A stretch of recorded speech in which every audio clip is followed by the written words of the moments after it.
présentation. J'appelle sans plus tarder Maître Merav Rigueur. Merci de l'applaudir.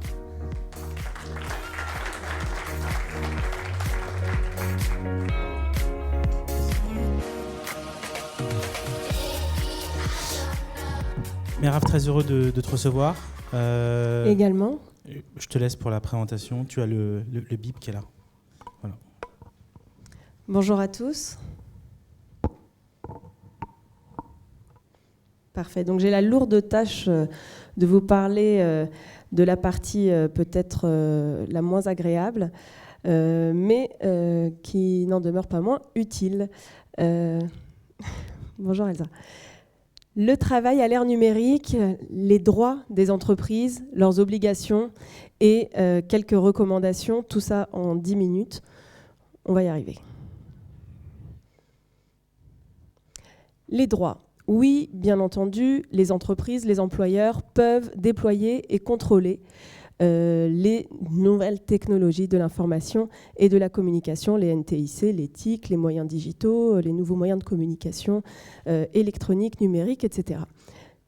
Les déployer pour la gestion des ressources humaines, que ce soit pour permettre aux ressources humaines, au personnel, d'exercer pleinement leur activité, et ce de manière exponentielle, notamment pour booster l'économie de l'entreprise, mais aussi pour manager les ressources humaines. Donc on voit effectivement dans les grandes comme dans les plus petites entreprises se développer les réseaux sociaux internes, les plateformes collaboratives et puis beaucoup d'outils de gestion de nouveaux talents. Ensuite, bien entendu, parmi les droits de l'entreprise qui sont essentiels, l'entreprise peut contrôler la bonne utilisation de tous ces outils et solutions technologiques par différents moyens. On peut citer les deux moyens essentiels, les audits et le monitoring, je précise, sur les réseaux sociaux internes. Parce que oui, on peut contrôler l'utilisation des ressources technologiques au sein de son entreprise, c'est-à-dire celle à la fois que l'employeur met à disposition des salariés, aussi les outils, les devices, ce qu'on appelle le Bring Your Own Device, le BYOD, les outils personnels, privés, que l'employé va amener sur son lieu de travail et va être également amené à les utiliser à des fins professionnelles. Oui, ça s'encadre, ça peut se contrôler. Et là encore, mon dernier Yes Weekend, c'est on peut encadrer et contrôler l'utilisation des ressources technologiques externes dès lors que celles-ci ont vocation à porter atteinte, sont susceptibles de porter atteinte à l'entreprise, que ce soit en termes de fonctionnement ou en termes d'image.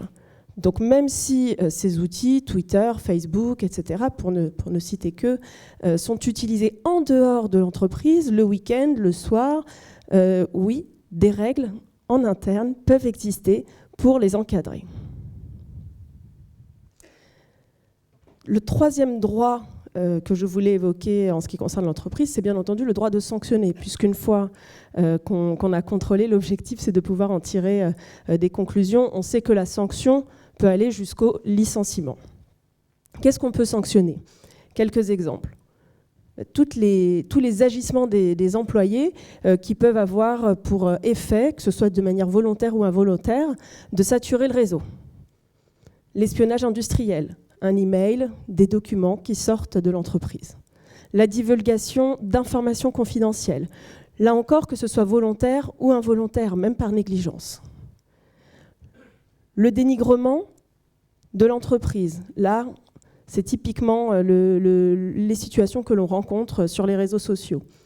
L'injure, la diffamation, le harcèlement sexuel et le harcèlement moral. On retrouve régulièrement des salariés qui vont utiliser la messagerie électronique de l'entreprise pour diffuser des propos qui sont passibles de sanctions au titre de l'harcèlement sexuel et de l'harcèlement moral. Et on n'oublie pas qu'il en va de l'obligation aussi de l'entreprise d'identifier et de sanctionner ce type de comportement délictuel. La discrimination, la provocation à la haine raciale, l'apologie du terrorisme, le spamming, la pédopornographie sont autant de délits qui peuvent être commis au sein de l'entreprise via des outils technologiques qui ont été mis à leur disposition, notamment, et qui peuvent faire l'objet de sanctions. Alors, toute cette marge de liberté, bien entendu, ne peut pas être mise en œuvre sans le respect d'un certain nombre d'obligations. Alors, parmi les obligations légales et réglementaires fondamentales à respecter, il y a bien entendu ce fameux Code du travail qui va être prochainement réformé avec une nouvelle numérotation à partir de janvier. Et le droit du travail n'est pas un droit exclusivement codifié, donc il faut être aussi attentif à cette jurisprudence. Quelques règles essentielles qui se dégagent de tout ce dispositif légal et réglementaire. Premièrement, la proportionnalité. Oui, quand on met en place des outils, des nouvelles solutions technologiques, un nouveau dispositif technologique, il faut s'assurer que celui-ci est bien justifié au regard du but recherché, qui ne va pas au-delà. Alors, des exemples basiques, c'est tout ce qui est vidéosurveillance, biométrie, etc.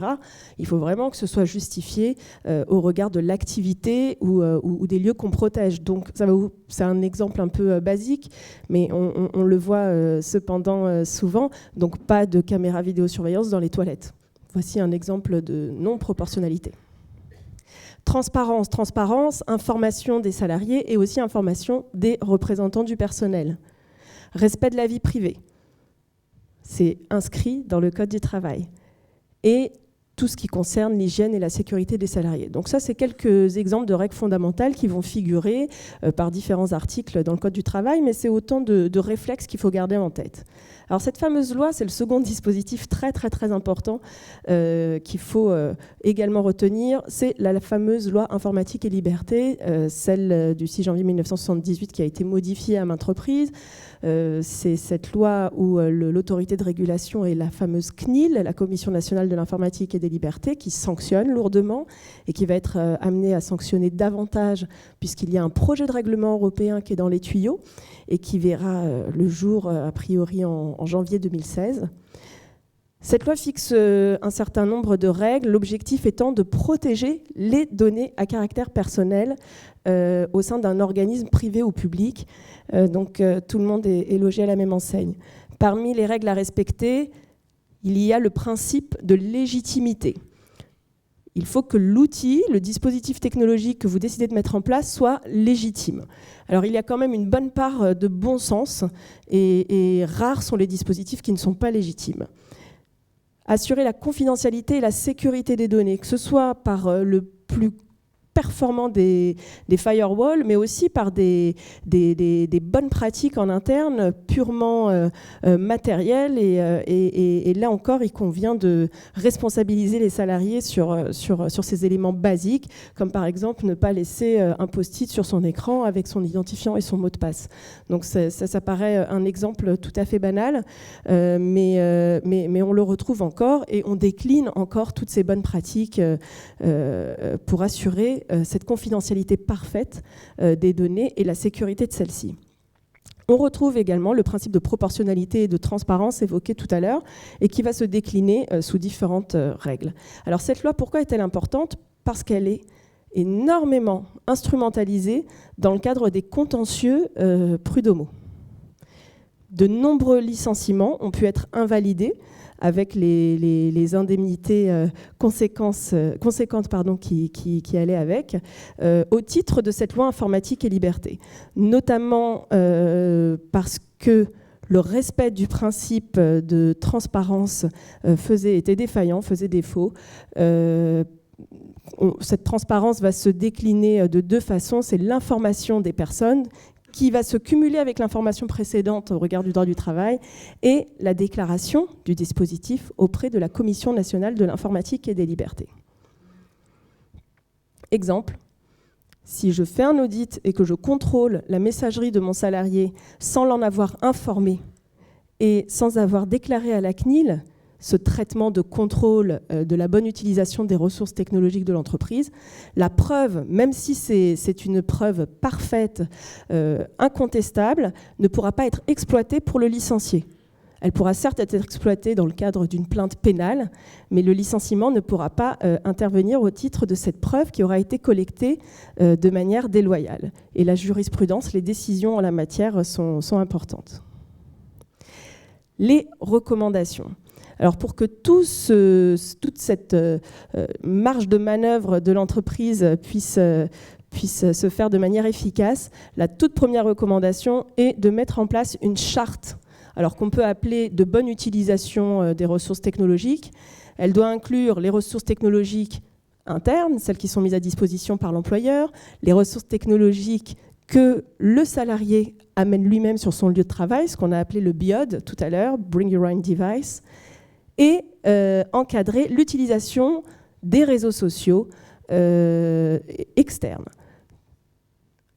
Cette charte va d'une part reprendre tout le dispositif légal, réglementaire et jurisprudentiel qui est dicté donc par ces règles-là, mais aussi par des raisonnements qu'on appelle à contrario, c'est-à-dire que tout ce que va interdire une loi, un règlement ou une décision de justice signifie que, à l'inverse, on peut faire telle et telle chose.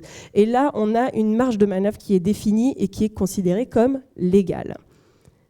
Cette charte doit également prévoir le fameux contrôle, parce que si ce n'est pas dit, on ne peut pas le faire, et les sanctions qui vont avec. Alors, juridiquement, pour que ce soit opposable, il faut l'annexer au règlement intérieur, mais c'est tout un dispositif qui n'est pas si complexe et qui est très efficace. Alors, il n'y a pas de charte type. Je prêche un peu pour ma paroisse, mais non, il n'y a pas de charte type, puisque chaque entreprise, la marge de manœuvre est telle qu'on peut mettre le curseur là où on veut. Et chaque entreprise a sa propre politique de tolérance ou non de l'utilisation des ressources technologiques internes et externes. Et c'est véritablement du sur-mesure. Quelques autres recommandations, c'est mettre en place une procédure d'audit et de contrôle, puisque ceux qui ont ce pouvoir d'auditer et de contrôler cette bonne utilisation doivent le faire également dans les règles. Et si c'est fait dans les règles, on peut exploiter les éléments de preuve qui ont été récoltés à cette occasion. Surtout sensibiliser et former.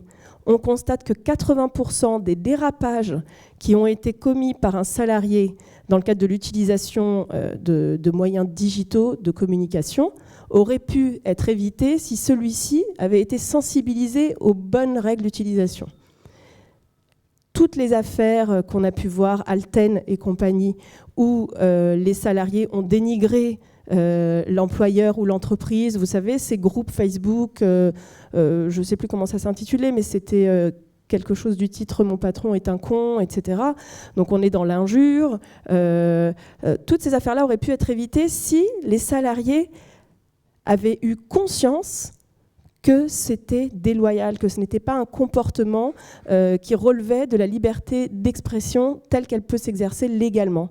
Et oui, en France, les abus dans l'exercice de la liberté d'expression sont sanctionnés. Une politique de confidentialité, les mentions d'information obligatoires. On a vu tout à l'heure, en matière de transparence, si l'information n'est pas communiquée, on ne peut pas se prévaloir d'un manquement aux règles établies en termes de bonne utilisation des ressources technologiques. Une politique de traitement et conservation et archivage des données, celle-ci est dictée par la loi informatique et liberté, et une procédure qui va permettre l'exercice d'un droit qui est fondamental aujourd'hui, réitéré encore par une décision de la Cour de justice de l'Union européenne récemment, puisque la protection des données à caractère personnel est un droit fondamental. Et oui, les personnes, également les salariés, ont le droit d'accéder et de rectifier les données inexactes qui les concernent. C'était tout pour mes recommandations ce matin.